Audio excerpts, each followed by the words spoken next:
Video में हम English grammar के अंतर्गत एक बहुत ही इम्पॉर्टेंट टॉपिक है जो कि इंग्लिश ग्रामर में काफ़ी इम्पॉर्टेंट रोल प्ले करता है, लेकिन हम इसे एक टॉपिक मानते ही नहीं। सबसे बड़ी गलती यही होती है हमारी।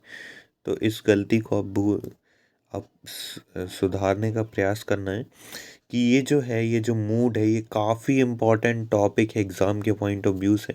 हमें लगता है अरे ये मूड तो कोई टॉपिक ही नहीं होता, ये क्या कुछ भी ऐड कर देते टॉपिक, कोई का मूड क्या करेंगे जान के। तो अपन को इसको जानने का प्रयास करना है, तो चलिए स्टार्ट करते हैं मूड। और ये पार्ट है ग्रामर का, इंग्लिश ग्रामर का, जिस पे कभी कोई ध्यान नहीं देता है, ज़्यादातर टीचर इसे कराते ही नहीं। तो चलिए स्टार्ट करते हैं। यह वक्ता का इरादा या मूड को दर्शाता है। मूड क्या होता है? जो भी कहने वाला है उसका क्या है मूड। तो इंग्लिश में ये तीन टाइप के मूड होते हैं। एक होता है इंडिकेटिव, के अंतर्गत आते फैक्ट, ओपिनियन और क्वेश्चन आते हैं। तो पहला जो टाइप है वो क्या है? इंडिकेटिव। फैक्ट, ओपिनियन और क्वेश्चन आते हैं। जैसे कि फैक्ट की बात करें, the sun is a star, universal truth है। यू सीम कंफ्यूज, ये एक ओपिनियन है। इट इज इट रेनिंग, ये क्वेश्चन है। ध्यान रखें कि यूनिवर्सल ट्रुथ को फैक्ट जितने भी हो प्रेजेंट इंडिफाइनाइट टेंस से प्रेजेंट सिंपल टेंस में लिखे जाते हैं। दूसरा जो टाइप है वो है इम्पेरेटिव मूड। पहला हो गया। दूसरा है इम्पेरेटिव मूड। इसमें ऑर्डर, रिक्वेस्ट या एडवाइस, सजेशन होते हैं। जैसे कि order, go away, get out. Request क्या है? Please help me, I request you. Request और प्लीज एक ही सेंटेंस में नहीं आ सकते। तो नेक्स्ट है टेक मेडिसिन ऑन टाइम, ये एक सजेशन है। तो कैसे नरेशन मूड पर प्रभाव डालता है? तो ही said babies drink milk, he said that babies drink milk, ये क्या है? यूनिवर्सल ट्रुथ है। ठीक है। दूसरी बात करें कि यदि एक यूनिवर्सल ट्रुथ को इनडायरेक्ट स्पीच में बदलते हैं, जैसे कोई भी एक यूनिवर्सल ट्रुथ है, इसको मैं इनडायरेक्ट स्पीच में बदलूं,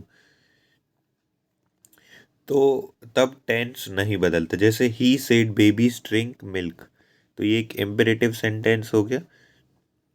तो he ordered me the babies to drink milk. Next है यह सिर्फ एक कॉमा है, वाक्य के मूड को परिवर्तित कर देता है। एक कॉमा जो है ना, ये वाक्य के मूड को परिवर्तित करने के लिए पर्याप्त है।